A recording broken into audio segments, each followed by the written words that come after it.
My perspective has always been from the victims. We do a great disservice to humanity if we don't take into account what do victims experience. Trust me, there's a lot of wisdom in listening hour after hour to the victims. Victims are often one of the last to recognize the dangerousness of their situation. Well, today, Lisa and I interview Joe Navarro, former FBI special agent who wrote the book Dangerous Personalities. An FBI profiler shows you how to identify and protect yourself from harmful people. Joe's going to discuss why we often minimize and fail to see the risk of some personalities. I am so excited today to have a very special guest, somebody that I have long time admired. In fact, I remember coming across his book, Dangerous Personality, several years ago and just devouring it. So I'm so thrilled to introduce Joe Navarro, a former FBI special agent, as our guest today. And he's going to talk about dangerous personalities, which I think is a very timely and fascinating topic. How did you get interested in writing the book after you've worked as an agent? Great question, and thank you for having me. When I retired from the FBI, I had all this training, unbelievable training that I had received, both as a criminal profiler, but then later within the confines of the National Security Division's behavioral analysis program. So I had mentors such as the chief psychiatrist for the CIA, along with any number of other authorities. And I thought one of the things that we use profiling for is to try to keep people safe. On the national security side, we use it to try to anticipate what nation-state actors might be doing through espionage. And one of the things that had happened was in studying the behavior of criminals and other people and bad actors, something interesting was constantly popping up, that there were 4 types of, let's say, personalities that accounted for the majority of people that were causing harm. In the book, I referred to victimizing others psychologically, emotionally, physically, mentally, and financially. And these 4 personality types kept percolating to the surface, accounting for the vast majority, for instance, of people that are incarcerated and so forth. So I thought, okay, let me write about that. I love that. What an amazing story and reason to write this book. And I will concur. It is such an important book because there are a lot of misconceptions about these types of personalities. And I mean, especially narcissists, I think, but these types of people. So what do you think is the biggest misconception about them that people need to know? Well, I think the biggest misconception is how we use the term narcissism so broadly and so ill-defined. I deal with many cultures. And when you go abroad and you're in Latin America or in Egypt or Taiwan or other countries, narcissism has a different meaning. We hear it here in the United States, and we attach certain things to it, but the global meaning for it is quite disparate. So that was the first thing, is like, we got to get out of the United States mindset because we only account for 5% of the world's population. So what is everybody else perceiving? The second thing is the misconception that we attribute self-centeredness or being egotistical, which any one of us can go through different periods in time, as narcissism. Especially with narcissism, the attributes that I looked at were based on the attributes that didn't come from psychology, but rather what the victims experienced. In fact, the whole book is based on what did the victims report, what did they observe, what was the mindset of these individuals, and then what was the relevance of that in their lives, which inevitably, as Stuart Yudofsky said, these are individuals that are flawed of character, and inevitably they leave a debris field of human suffering. So that was one of the characteristics. Is there a debris field of human suffering that they live behind, or what people call narcissism? Oh, he's just a guy that likes to look in the mirror 5 times an hour. Well, that doesn't bother me. So I think that was a big part of it, is looking at it from the people that I would run into, having been in law enforcement, and saying, what's it like to have a narcissistic father? And now you're calling the police, or to have a narcissistic boss, and now that's influencing your health. So my perspective has always been from the victims. We do a great disservice to humanity if we don't take into account, almost like an ethologist, what do victims experience? Trust me, there's a lot of wisdom in listening hour after hour to the victims. That's really powerful that you're focused rather on the outcome instead of just on the personality development, that you really shifted the focus. I find that really fascinating. Yeah. You outlined 4 different types of personalities that are dangerous. What made you focus on those 4 types, and maybe even define what's dangerous about each of those types? Yeah, no, happy to. So if we go back to what I initially said, they victimize you either physically, mentally, psychologically, emotionally, or financially. And we use that as sort of the threshold that they close. What I found was how obviously the narcissist, which by the way varies in populations. I mean, the DSM, I think at one time said it only accounted for maybe 2% of the population. You should see some of the organizations I've been to where the numbers are,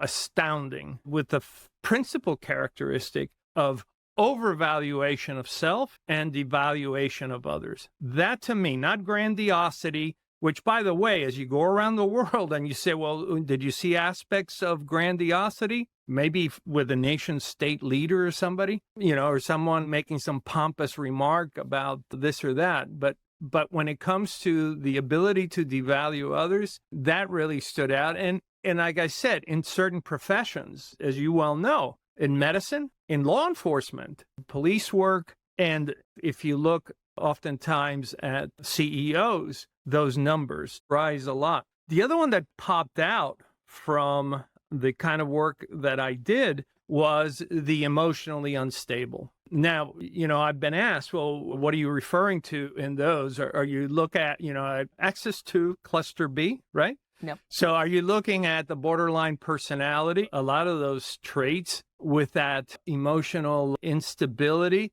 Is there a little bit of the other personalities weaved in there? Yeah, you could have that. But basically, I'm looking at very mercurial individuals for whatever the reason. And I never get into that in the books. I'm well aware that there are many reasons that we see these things. Again, the perspective is the victim, and looking at their impulsiveness, their abuse of drugs and alcohol, and their irrational behavior, their lashing out. And I'm well aware that, for instance, in many circumstances, what is attributed to one gender as borderline personality, when it's a man doing it, we just call them antisocial, only because of the testosterone factor, because, the ability to do greater physical harm. I saw that a lot within families, the instabilities in families. I remember interviewing one victim who at the age of 17 had to divorce her parents. One who was a malignant narcissist clinically. The judge insisted on them being examined, and the mother, who was, I referred to them as emotionally unstable, but she was diagnosed as borderline personality. That child barely survived. And I had never heard of divorcing your parents until that. And then I started to research it, and I was able to get a hold of 1 or 2 other individuals. And what they painted was exactly that: the emotional instability, the inability to count on anything at any time, the walking on eggshells constantly, of getting up in the morning and checking with siblings to see what the mood is of either parent and the effects of that. Which, by the way, many a times the effects that we see are nonverbal. It's reflected in their skin. It's reflected in their countenance. For instance, when the parent comes into view, they immediately become stoic. Their arms fall to their side. There's less flexion in the fingers. There's all these behaviors that we would associate with a large feline in the presence, right?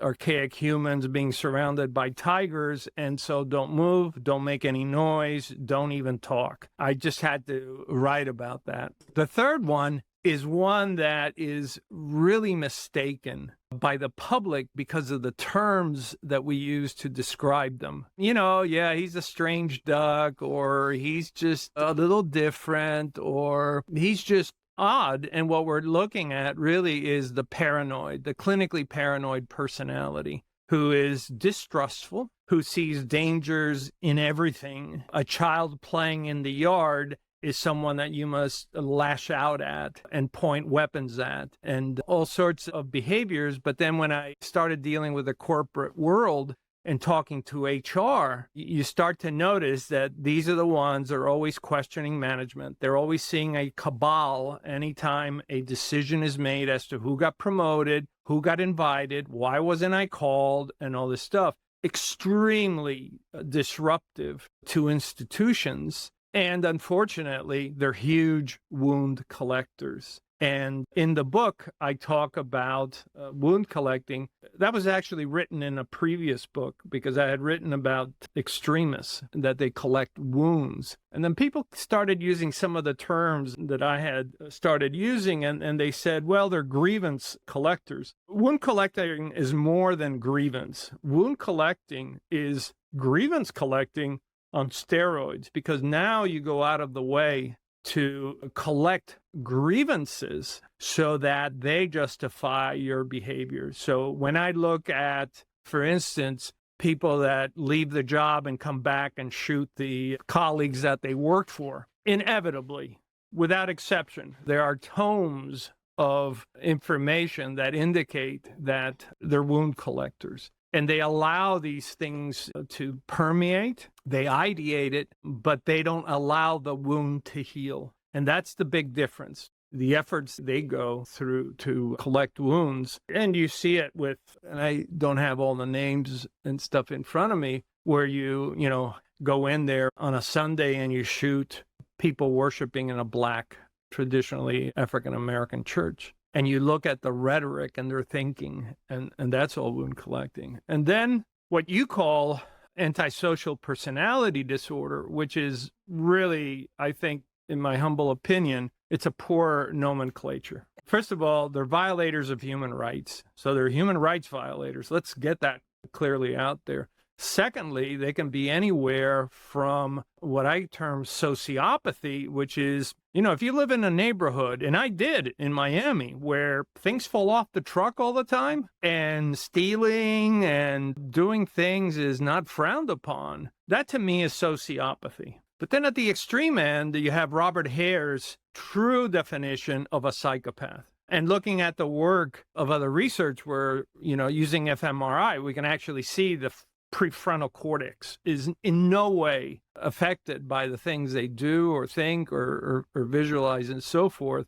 And so you have a very wide area. What's interesting to me is as you go around the world, those terms are insignificant. Those are only significant here in America. Across the world, most people don't have terms of art. They don't know anything about psychiatry. They don't know anything about the work of Checkley and everybody else. What they say is, oh no, he's a bad guy. It's from the victim's perspective. And I think we do an injustice grouping these individuals very imprecisely, because I think with sociopathy, I've seen people grow up in a bad neighborhood. They join the military, they get their act together, they become great professionals, and they have leading lives. And then there are people, there's nothing you can do. And whether you're looking at Reed Malloy, who wrote The Mark of Cain and the Psychopathic Mind, or any number of others, or some of the mentors that I had. And so that's good for professionals. I think professionals need to look at that and say, well, are we dealing with the psychopath?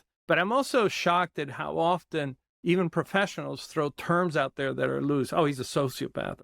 The victims don't care about that. What they care about is what is the totality of their behaviors and what are the thresholds to say, I'm in danger, or there's going to be psychological damage to associating with this individual. So those are the main 4 personality types that I wrote about. That's unbelievably fascinating that you've put that into terms that I think people can kind of understand, seeing these categories and trying to recognize traits, perhaps in their own partners or in their own families. You've obviously, interviewed and learned about some of the world's worst offenders. What do you think are some insights from those interviews, those experiences that might actually change how survivors view their abusers? Terrific question, Lisa. I think the best thing that we can do, the best thing I can do, and the thing that potential victims out there can do is begin to realize there are people that don't have their best interests in mind. And that people that are severely flawed of character, you can't give them a pill to heal them. There's no amount of SSRI that'll heal them. I was once interviewed by Wolf Blitzer, and it was after the Vegas shooting where the sniper took out, I think, 50 people. And he said, "Joe, why do you think he did it?" And I said, "Wolf, stop right there. He did it because he can." And there's a failure to accept that people will do things because they can. And we don't have to ask the why. I mean, you look at Ted Bundy, 26 women. He took one of the women he killed, I was 33 feet away from at Brigham Young University when she was abducted. Now, I didn't know that at the time. I was on duty at the time, and I can show where I was at approximately when she was abducted. I was on duty, and this transpired. And his explanation was porn? Well, that was in 1973, 74. Can you imagine what he would say now? Yeah. It's irrelevant. As one of my mentors said, it explains it, but doesn't excuse it. I think we can spend inordinate amount of time trying to figure out what were the infinite varieties of pre-event indicators or reasons why a person became that way. I think there comes a time where we have to realize some people are just that way. So education is number 1. Number 2, and I think what my books mainly do is because there are these robust checklists, which, by the way, came from the victims. It's incredible to me how many people go through this and say, "Oh, it didn't dawn on me until I checked all the traits. And my husband has 76 of these traits." Well,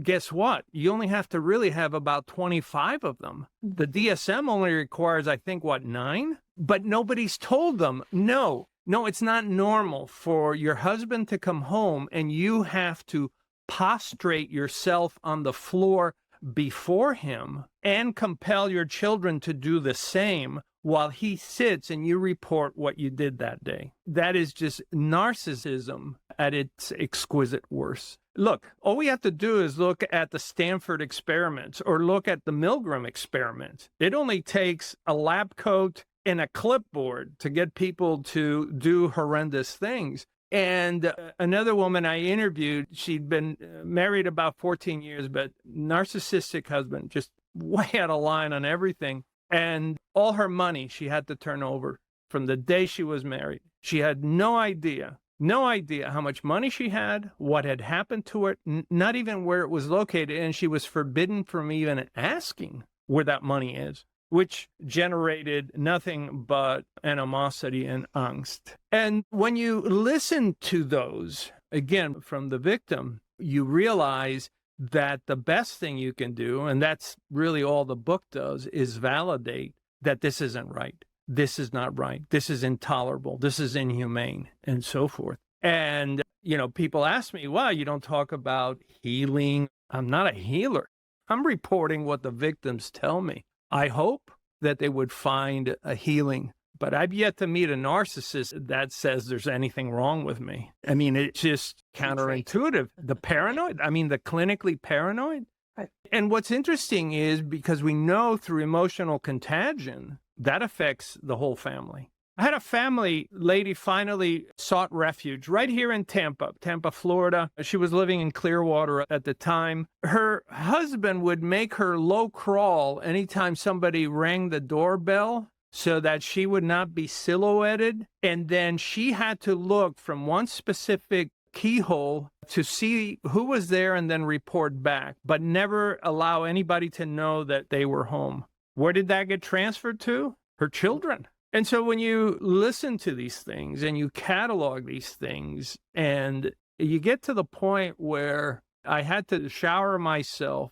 because, Nietzsche was right. When you start looking into that abyss, it looks back at you, and you just can't believe the inhumanity. Grown men who were driven to attempt suicide because of the emotional instability of their partner. And so I think they needed something to look at and say, the totality of these things tell me that this isn't sustainable. And the question I always ask them is, how long is this sustainable? And how much more are you willing to tolerate? Now, I understand children may be involved in other things, but if they tell me they can't take any more, then, that's when I say, take a look at the checklist, go see a professional, make alliances, and start getting help. But that's a really hard step, though.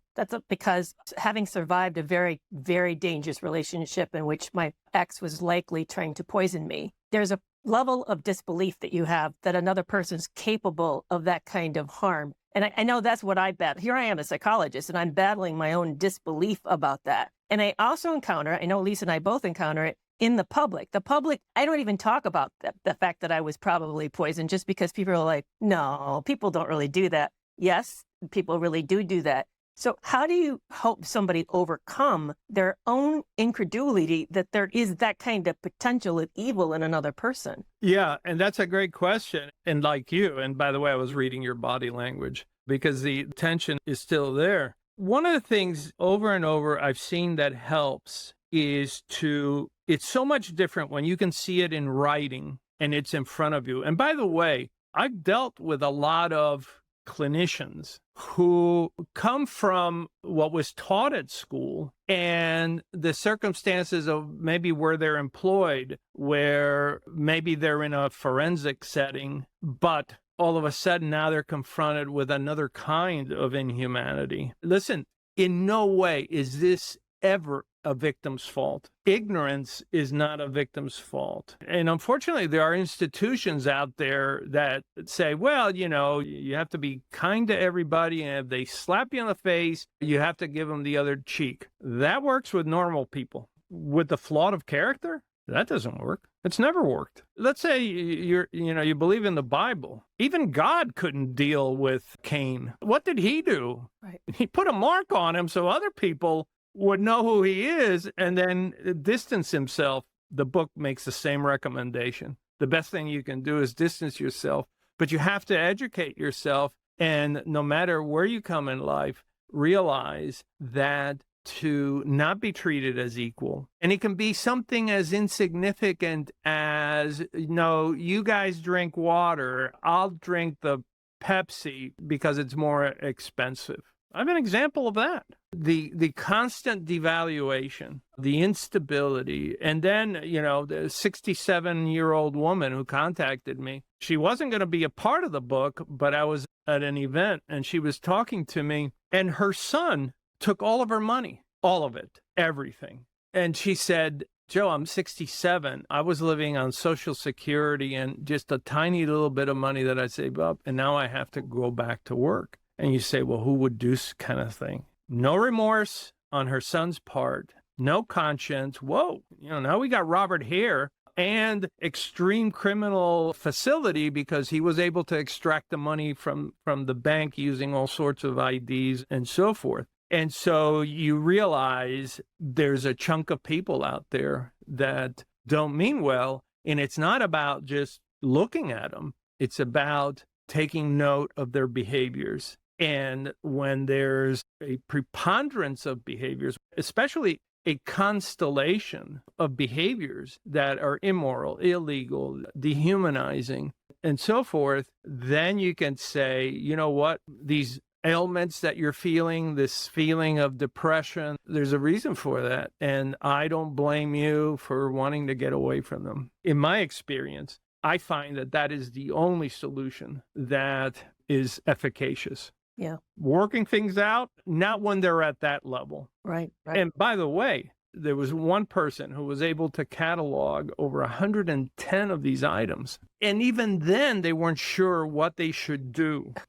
Right. And, so finally I said, I don't sit here in judgment, but my question to you is, because you came to me, is how long are you willing to tolerate these things? She said something fascinating. Eventually, you get used to the mud. Mm-hmm. I had tears in my eyes. Now, keep in mind, not everybody's sophisticated with the big words and the terms of art and, the psychodynamic theory and all this stuff. Sometimes that's all they've got to work with, that you eventually get used to the mud.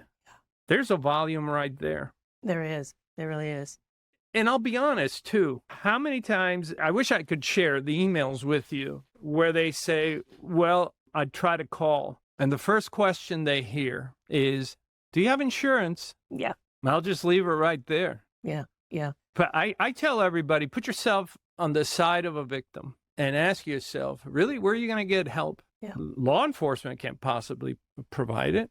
And the institutions that are out there try to get through the front door when the first question is, do you have insurance? Yeah. I could tell you and I and Lisa could talk forever because I have so many questions percolating in my brain. But let's jump over to the podcast extra, because I think a critical question we were leading up to but didn't address that I really would love to address over there. Because what I'm hearing you say is we need to wake up. That's sort of the gist of this message. And I love how the assessment tool in your book really did that. By the way, I took it. Mine scored positive on 2 and started pretty significant on the 3rd. Nearly 3 different types of personality. You can easily be very comorbid, which a lot of people find difficult to accept.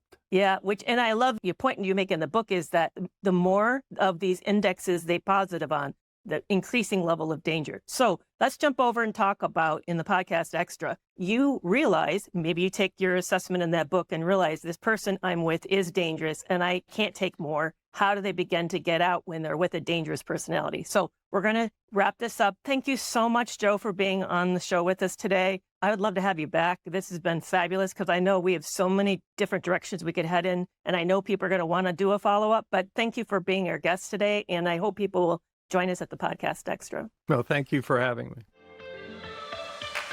Well, that's a wrap for this week's episode. Are you following me on TikTok, Facebook, Instagram, and YouTube? Find me at Kerry McAvoy, Ph.D. And whether you're in, consider leaving, or have left a narcissistic relationship, find community support at my Toxic Free Relationship Club. You can learn about this resource as well as others at KerryMcAvoyPhD.com. Now you don't need to wait a week to get your next podcast fix. Join Breaking Free from Narc Abuse at Substack.com to get exclusive audio content for subscribers. To sign up, click the link in the show notes. And I'll see you back here next week.